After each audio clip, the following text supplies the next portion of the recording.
সালাতের গুরুত্ব দিচ্ছেন, নামাজ ছেড়ে দিয়েছেন, তাদেরকে নবী মুহাম্মদ সাল্লাল্লাহু আলাইহি সাল্লাম ইন্না লিল্লাহি ওয়া ইন্না ইলাইহি রাজিউন লা ইলাহা ইল্লা আনতা সুবহানাকা লা ইলাহা ইল্লা আনতা সুবহানাকা ইন্নী কুনতু মিনাজ জালিমিন।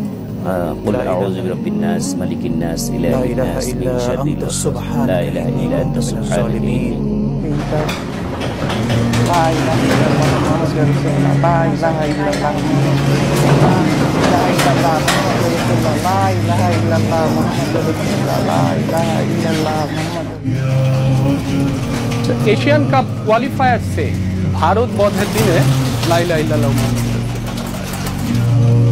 গোল করে থেমে যেতে চান না।